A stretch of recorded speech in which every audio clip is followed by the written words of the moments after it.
Les pido, y lo voy a repetir siempre, que espero que el acento que yo tengo y que notan en mí no les distraiga. Estoy casado con una mujer que es dominicana, trabajo con muchachos dominicanos, entonces es muy difícil, se pega. Yo antes era de las personas que criticaban mucho a las personas que viajaban al extranjero y venían con otro acento, hasta que me tocó vivir allá. Así que espero no les distraiga este acento. Yo sé que puede ser un poco raro ver una persona que se parece a peruanos y hablar diferente. Hasta venezolano me dijeron estos días. Algunos no me conocen, mi nombre es Julio Padilla.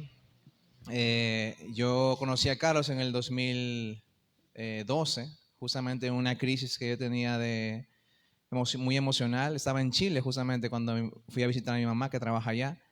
Y él me mandó un mensaje por internet, por Facebook, me acuerdo. Y me comenzó a mandar mensajes acerca de las reuniones que hacían. Y ahí fue que yo lo conocí. Y después de un tiempo decidí contactar con él para visitarlo. Fui con unos amigos y de los 3 amigos solamente yo me quedé. Justamente en ese tiempo Bruno también estaba allí, o sea, más o menos calculen las edades. Y Bruno llegó y también Bruno fue junto con Carlos, personas que me discipularon y me ayudaron en los primeros años, porque justamente en mayo de 2003 entiendo yo que el Señor me salvó de mis pecados y ha sido una vida que me gustaría decirles que ha sido maravillosa, pero no ha sido así. Hay muchas crisis que ha habido, problemas, mi familia, muertes también, pero estoy muy consciente de que si no hubiera estado en los caminos del Señor hubiera sido más complicado sobrellevarlos. Me gustaría decirles que su vida como cristiano iba a ser de lo mejor que va a pasarle, pero no necesariamente va a ser así. Pero de algo que sí les puedo decir es que el Señor ha prometido estar con nosotros hasta el fin del mundo. Y esa es nuestra esperanza. Así que en esta introducción que les he mostrado, vamos a continuar con lo que ustedes están estudiando, que son las bienaventuranzas. Cuando ustedes lean a Jesús y lo sigan leyendo los evangelios, se van a ir dando cuenta de que las cosas que Jesús nos pide que vivamos nunca son cosas que Él no haya vivido. O sea, siempre lo que Él va a pedirnos es algo que Él ha demostrado en su vida y por eso Él se puede poner como ejemplo. El pasaje o la bienaventuranza que me tocó es la bienaventuranza de la paz. Hay mucho que decir a esto, pero vamos a leer el pasaje. ¿Sí? Mateo 5, o vamos a sus Biblias, por favor, en Mateo 5, versículo 9. La versión que yo tengo es nueva versión de la Biblia de las Américas. No, perdón, Biblia de las Américas, la nueva.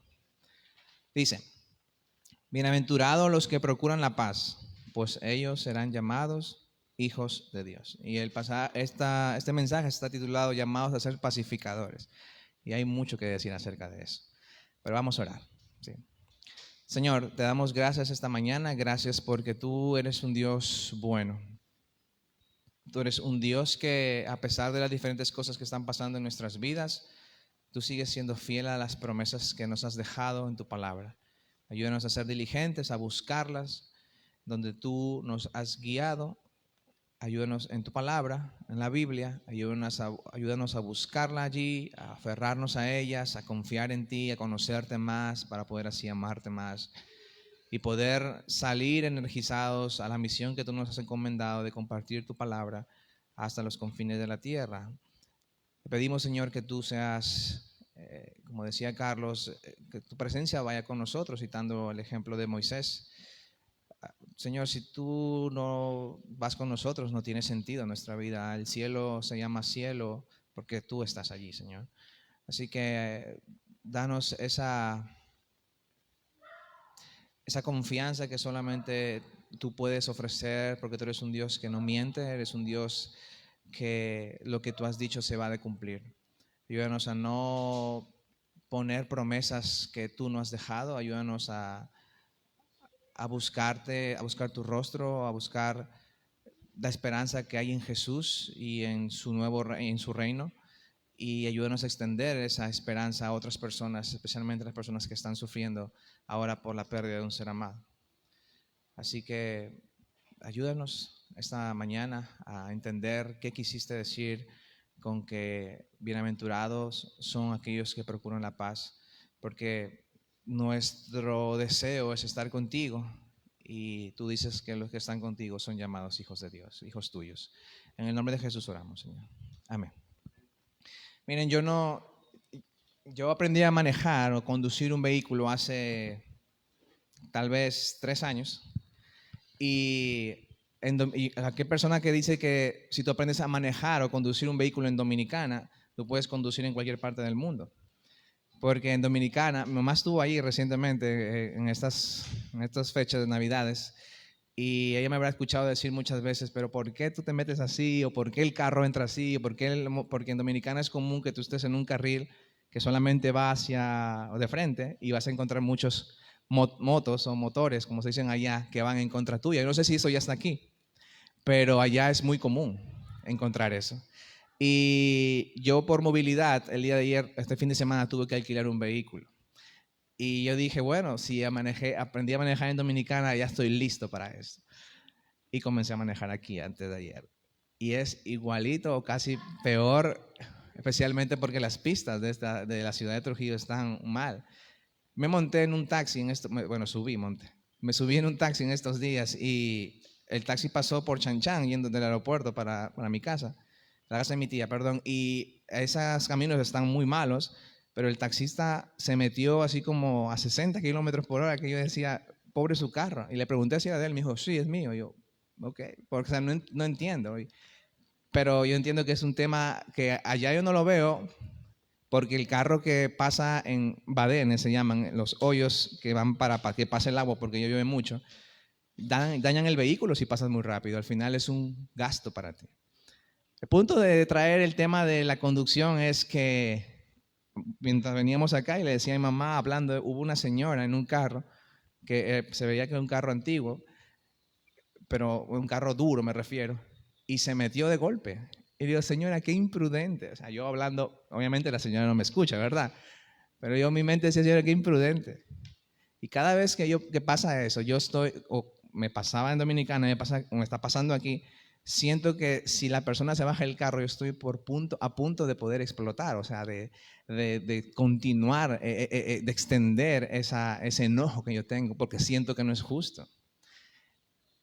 Y por eso vamos a hablar de la paz, porque yo sé que no tengo paz en esas situaciones.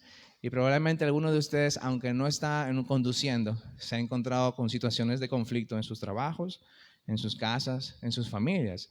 Si tú quieres, le voy a contar una historia muy personal, ya que mi esposa no está aquí. Un día en estos días, mi esposa se levantó y yo me levanto normalmente antes que ella. Y en estos días comenzamos a hablar de un tema y comienza con ella a discutir tan temprano. Y a mí no me gusta el conflicto.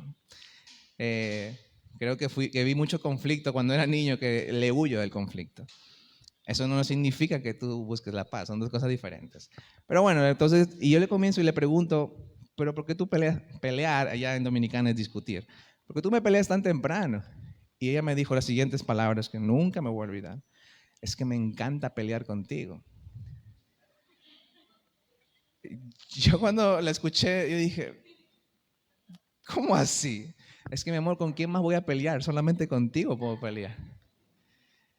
Y cuando yo escucho esa frase, obviamente cada pareja tiene su código, ¿verdad? El código de nuestro matrimonio es que cuando estamos discutiendo, siempre terminamos hablando o trayendo argumentos de cosas que en conversaciones normales no lo hacemos. O sea, no discutimos de verdad, pero cuando decimos pelear allá o discutir con mi esposa, estamos tratando de aclarar un tema, y no necesariamente estamos enojados. Y con lo que ella quiere decir es que le encantan esas situaciones de conversar, porque por el día a día, el trabajo, muchas veces no las tenemos. Pero mi esposa me dijo eso y yo me quedé sorprendido. Y yo sé que ustedes, conflictos en sus trabajos, en sus iglesias. Aquí en la iglesia pasan conflictos, yo no sé si han pasado consejerías ya. Carlos me dijo en estos días, ya no soy como antes. Y antes, si ustedes no han conocido a Carlos en el 2013, 2014, 2015, donde Bruno y yo lo conocimos y alguien más por aquí, Carlos ha cambiado mucho. Carlos ha aprendido a ser más empático con las personas. Yo no sé lo que me ha dicho, no sé si es verdad. Pero en las consejerías, él me contó que aquí hay conflictos y hay que resolverlos. Conflictos con los miembros, con la familia de los miembros. Y los conflictos es porque en esos lugares donde hay conflictos no hay paz, ¿verdad? sus trabajos, en las universidades, no sé, en donde más, donde hay dos personas puede haber un conflicto. Entonces, es interesante que en ambos casos, para que haya conflicto, yo como matrimonio, siempre pongo el ejemplo del matrimonio porque es lo más claro, lo más cercano que yo tengo, pero muchas veces cuando yo no quiero entrar en conflicto, porque precisamente soy una persona que no le gusta el conflicto, yo le digo a mi esposa, mi amor, tú tienes razón, es verdad lo que tú dices, es verdad. A veces que yo digo es para evitar seguir discutiendo o la situación que está pasando, pero no necesariamente el hecho de que yo quiera evitar el conflicto me resuelve el conflicto, ¿verdad? O sea, el hecho de que yo diga, mi amor, tú tienes razón, yo lo puedo decir porque quiero salir de esa situación e irme. Eso no es buscar la paz, eso es evadir el conflicto. Eso no es lo que una persona que será llamada hijo de Dios debería actuar. Porque el que debería actuar, dice que el pasaje, bienaventurados los que procuran o buscan la paz.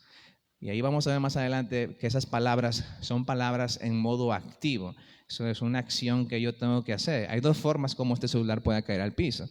Hay dos formas. La primera forma es que se me caiga y la segunda forma es que yo lo tire. Una es pasiva, otra es activa. Y la palabra procurar aquí está en modo activo, es decir, que ustedes tienen que tener de forma intencional una búsqueda de la paz.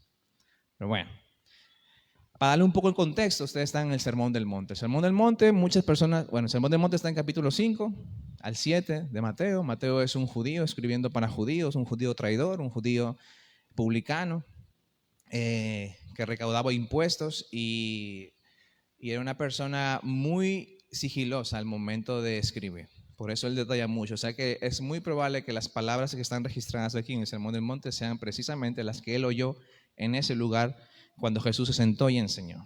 Esta es la séptima bienaventuranza de 8. Y estas bienaventuranzas son las expectativas progresivas, no son que ya tú tienes que ser así, son progresivas, de cómo debería vivir una persona que se llama o dice ser discípulo de Jesús. Eso es básicamente el resumen del Sermón del Monte. Acuérdense, 5 al 7. Es muy probable que Jesús haya enseñado esto muy rápido.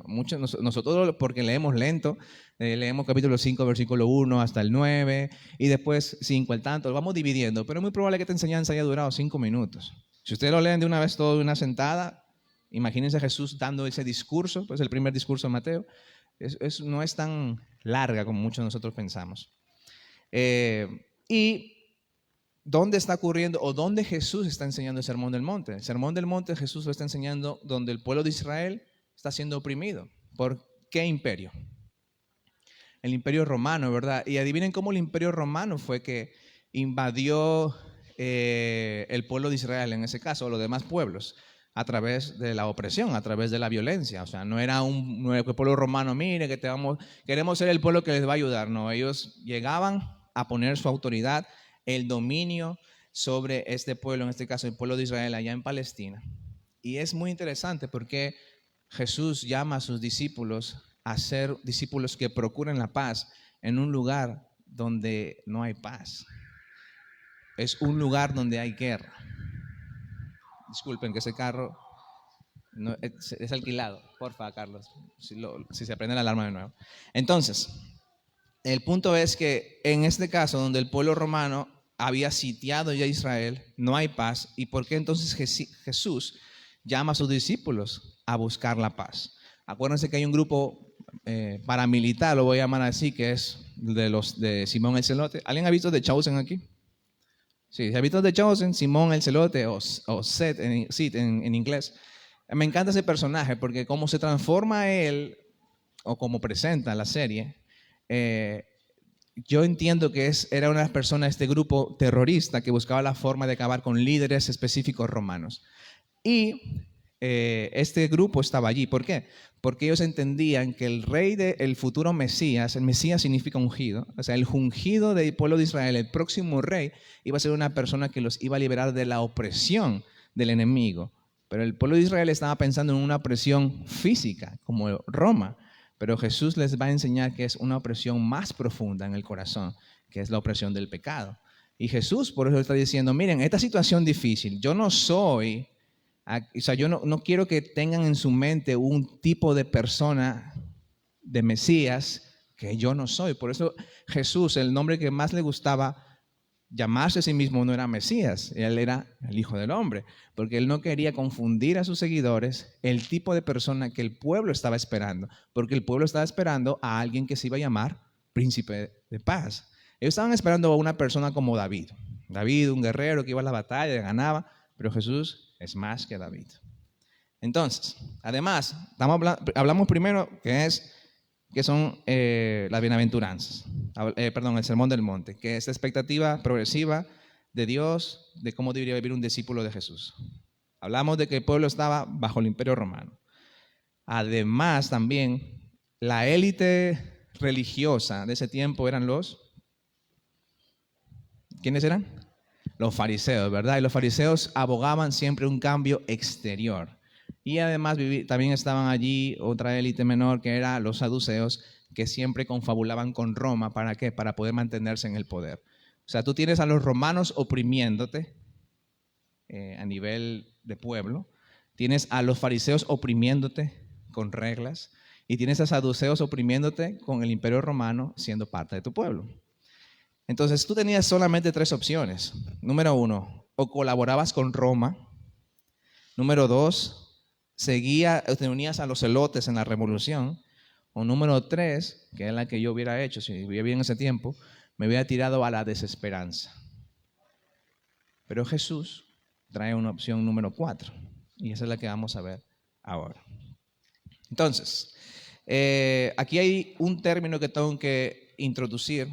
Sé que es un poco técnico, pero Jesús va a hablarte de la paz porque justamente en ese tiempo existía un término que se llamaba la Pax Romana.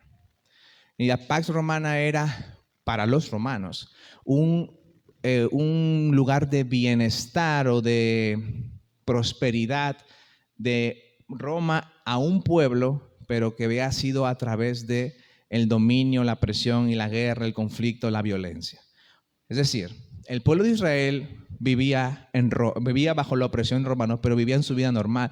Había ventas, había abundancia en ciertos lugares, habían familias que eran ricas. Entonces, Jesús está hablando ahora, te va a hablar de la paz que Él ofrece versus la Pax Romana, esta estabilidad política que fue hecha a través de la dominación, la opresión, y curiosamente la Pax Romana también te guiaba al culto del emperador, que el César se entendía que era un ser divino. Eso era la Pax Romana. Y Jesús te va a decir, ok, en este mundo en que estamos viviendo, donde existe la Pax Romana, Jesús en Juan capítulo 14, versículo 27 dice, yo les traigo esta paz, que no es la paz como la de este mundo ofrece. O sea que la paz que Jesús te va a ofrecer está directamente en contra de la Pax Romana que existía o que se entendía en ese tiempo, que es muy probable que los romanos hayan metido esas ideas de que, óyeme, esta es la paz donde tú deberías vivir. Pero Jesús no da esa paz como el mundo la da. Y aquí entra el término de la paz. ¿Alguien sabe lo que significa el término paz en hebreo? ¿Saben cuál es el término? Una palabra muy famosa, y es un saludo también, pero es una palabra muy común en Shalom, ¿verdad? Pero Shalom va más allá de paz. Shalom involucraba una paz, pero la paz es el resultado de un bienestar en la persona. Es decir, si yo le decía, ¿cuál es su nombre? Heidi. Si yo le decía a Heidi, porque los judíos se saludaban como Shalom, si yo le decía a Heidi Shalom, yo no le estaba diciendo solamente paz para Heidi. Yo lo que quería expresar es que Heidi prospere, que esté bien integralmente, físicamente, sin enfermedades, que sus negocios, lo que ella haga en su familia esté prosperada. La bendición de Dios en ese tiempo se vivía en las mujeres mucho, con que si podían dar a luz o no, que tenga familia, que tenga descendencia. Entonces, no solamente significa que tú estés en un estado de calma sin conflicto, sino que yo estaba buscando o deseando de que Dios le otorgue. Me gusta mucho la frase en inglés de ese término, el flourishing, o sea, el florecimiento de su vida. Y eso es lo que yo intento mostrarle a mi esposa también. O sea, cuando yo pienso en mi esposa, en la relación con mi esposa, yo busco que ella florezca, que sea la persona que debió ser antes de pecado. Eso es básicamente mi visión con el matrimonio, que ella sea lo que Dios quiso que ella sea, sin pecado. Obviamente soy consciente de que eso no va a ser en este mundo, porque el pecado sigue vigente hasta que Jesús venga y completamente nos lleve con Él y nos dé nuevos cuerpos donde ya no vamos a pecar. Pero es mi deseo, yo voy a hacer de manera activa o buscar de manera activa el florecimiento de ella, como debería buscar el florecimiento de mis hermanos aquí en la iglesia, el florecimiento de las personas que no son cristianas, el florecimiento de mi sociedad donde yo vivo, en este caso Trujillo, y así en todas las demás áreas que son circunvensas a ella. Shalom en el Antiguo Testamento involucraba tres cosas: paz con Dios, paz social y justicia y bienestar integral. Eso es lo que a mí me gusta llamarlo, más que shalom, el florecer. Y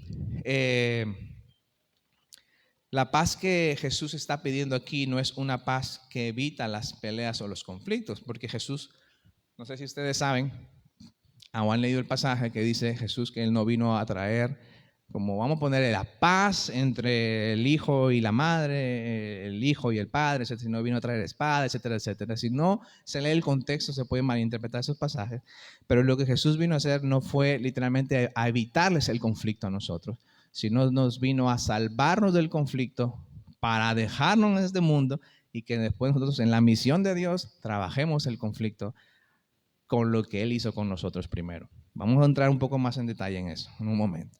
Entonces, tener paz no es no pelear, sino es una restauración completa con las personas que vivimos, primero con Dios y después con la creación. Bueno, una paz o una relación completa, una restauración completa con Dios, con las personas y con la creación. Entonces, tampoco paz es ausencia de guerra, no significa eso. Tampoco significa pasividad ante el mal. Como les vuelvo a repetir, muchas veces por salir de conflictos evitamos el conflicto, eso no soluciona el conflicto. La pasividad ante el mal no es lo que se buscaba en el Shalom. ¿Alguien puede leer el Salmo 85:10, por favor? ¿Tienen allí? A mí me gusta, no sé, disculpen, pero a mí me gusta involucrar mucho a la audiencia cuando estoy compartiendo un mensaje. Salmos 85:10. Sí, lo puede leer en voz alta, este lugar es pequeño.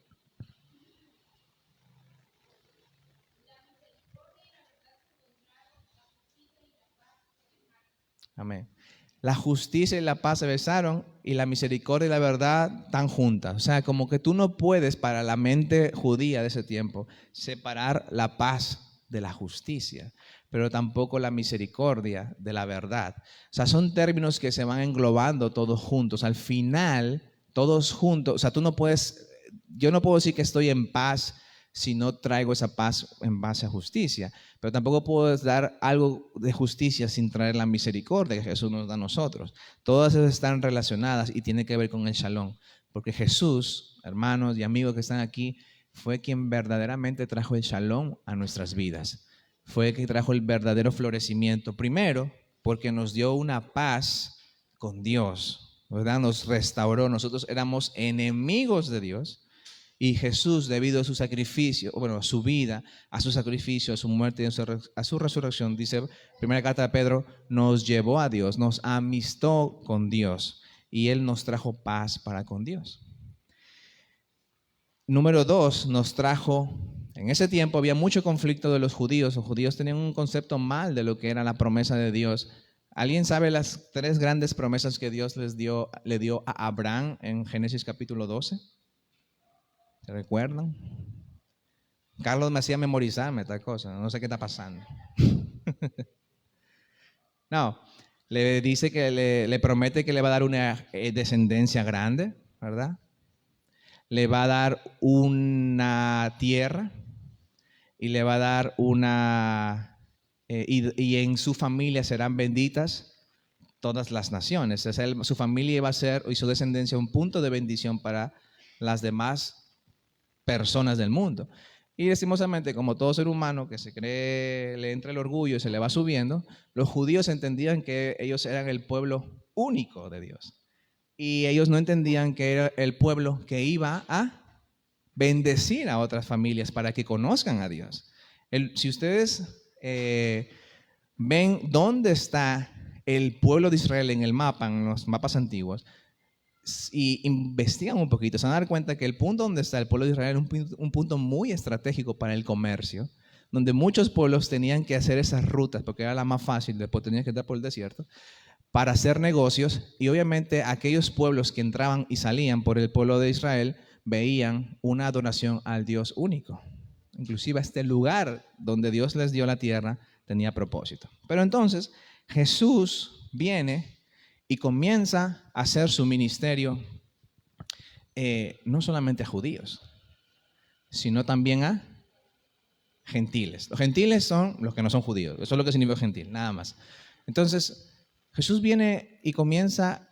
¿Ustedes recuerdan la historia de la mujer con la que Jesús interactúa? Se me fue el nombre ahora mismo. Samaritana.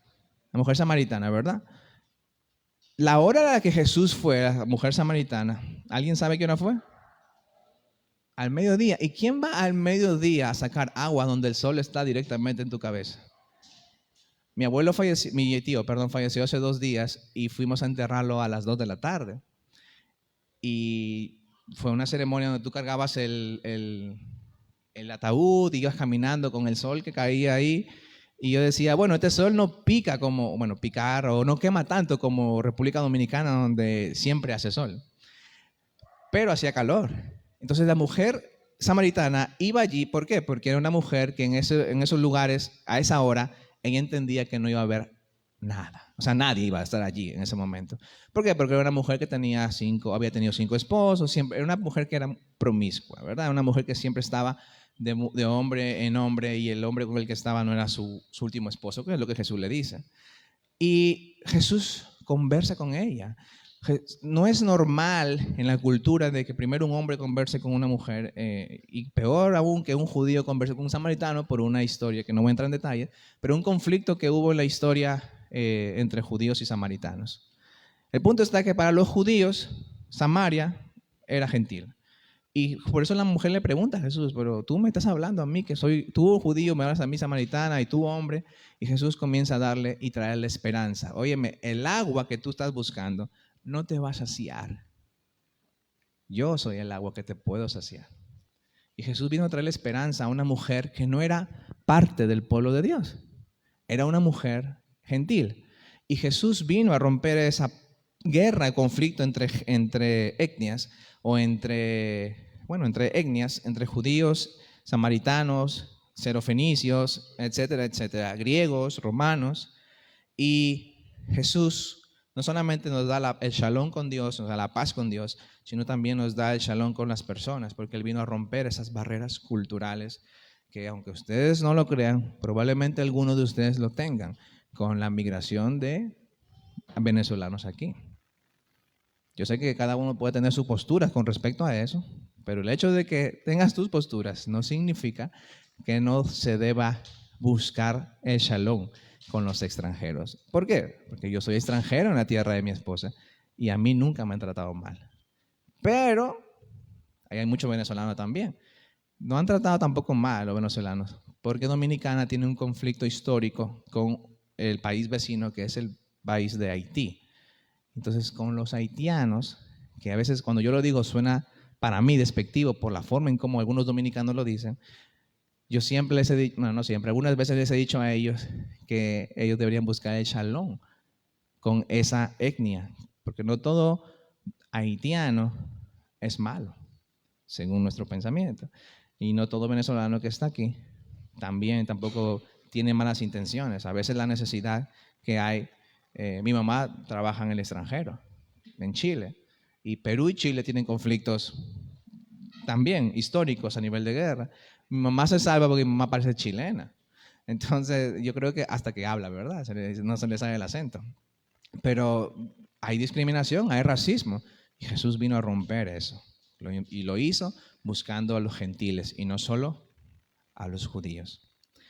Y paz con Dios, shalom con Dios, paz con las personas, shalom con las personas.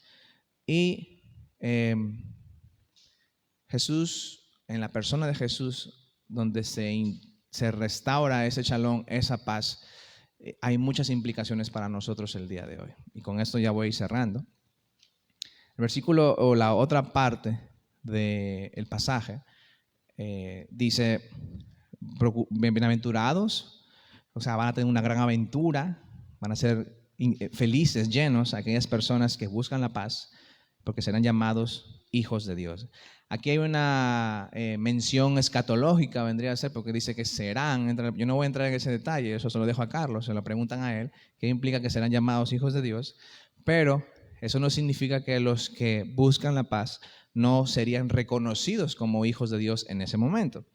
En la mentalidad judía, un hijo normalmente siempre va a mostrar el carácter de su padre por la forma en que lo están criando.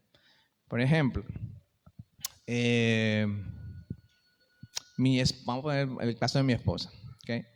Mi esposa es una mujer muy trabajadora, siempre está activa, demasiado activa. Yo siempre he sido rodeado de mujeres muy activas a nivel de hacer cosas o a nivel de estar constantemente sirviendo, vamos a ponerle así. Y yo no entendía de dónde venía eso hasta que conocí a su papá. Y su papá es una persona así, igualito, que trabaja. Ya él está una persona mayor, ya no va a la misma velocidad a la que trabajaba antes, pero una persona que trabajaba mucho, mucho. No estoy diciendo que esté bien, porque obviamente el trabajo puede convertirse, el exceso, perdón, de trabajo puede convertirse en un ídolo. Pero cuando yo veo a mi esposa y a su hermano, son igualitos, le digo, wow, ustedes han sido cortados por la misma tela de su padre. ¿Por qué? Porque reflejan algo del carácter de su padre por lo que han visto en ellos. Entienden que mientras crecían ellos dos, vieron a su padre trabajar mucho, entonces ellos reflejan parte del carácter de su padre en el tema del trabajo duro. ¿Okay? En mi caso, por ejemplo, yo soy una persona, mi papá es una persona que le ha gustado o juega mucho, mi familia es muy deportista. Muy deportista. O sea, ellos no son músicos, a mí nunca me ha tocado viendo un instrumento, ni cantando, ni siendo otras habilidades. Ellos han jugado deporte casi toda su vida. Mis abuelos impactaron eso en mi padre eso impactó en mí. Y yo soy una persona que estoy involucrada en los deportes y justamente hablaba con mi papá en estos días. Yo creo que eso de estar involucrado en los deportes me ayudó a mí a no meterme en temas de drogas y alcohol. Porque si yo bebía alcohol, probablemente el día siguiente no iba a jugar bien. Si me metía a drogas, probablemente el día siguiente no iba a jugar bien. Y yo creo que en un sentido Dios utilizó esa cosa que tú me inculcaste como una forma de alivio, de no poder caer en esos vicios. No, a mí no me gusta fumar, no me gusta beber, no me gusta tomar. Yo estaba con mis amigos el día de ayer y yo les decía, a mí no me gustaba. Y yo no, o sea, no quería compartir con ustedes, yo quería compartir con ustedes, pero la forma en cómo ustedes querían compartir eran cosas que a mí no me gustaban. El punto es que mi papá inculcó eso en mi carácter. Y probablemente sea algo que yo inculque en el carácter de mis hijos, o sea, impregne en lo que mis hijos vayan a hacer, cuando tenga hijos, Dios mediante. Y cuando Dios nos dice aquí, serán llamados hijos de Dios, significa que el pueblo judío tenía que mostrar algo del carácter de Dios. Entonces, en un lugar donde hay guerra, opresión romana, opresión legalista con los fariseos, opresión de otras cosas, otras personas o de otros grupos, Jesús les dice a ellos, reflejen el carácter de mi Padre, reflejen mi carácter, yo soy el príncipe de paz en esta situación. O sea, yo quiero que entiendan esto. El hecho que tú estés en la situación en la que te encuentras, de conflicto familiar, personal, trabajo, universidad, etcétera, etcétera, no es una casualidad que tú estés ahí. O sea, no es casualidad que tú seas cristiano en esas situaciones. Lo que Dios te está pidiendo es que tú busques la paz, procures la integridad, el florecimiento de las personas. Lo que Dios quiere es que en la situación donde te encuentres, tú procures buscar el bienestar general de las personas, el shalom, el florecimiento. Eso es lo que quiere Dios con usted. Por eso Dios le dice, van a tener una buena aventura, una buena vida aquellas personas que activamente buscan y procuran la paz. ¿Por qué? Porque buscan el florecimiento de las personas. Y cuando yo busco el florecimiento de mi esposa, los conflictos se van como consecuencia, no como causa. Porque la causa es que yo debo procurar la paz. ¿Y qué aplicaciones podemos tener de esto? Nosotros enfrentamos hace un momento a Jesús con los romanos, con los fariseos, con los saduceos, pero vamos a enfrentarnos a Jesús con nosotros ahora.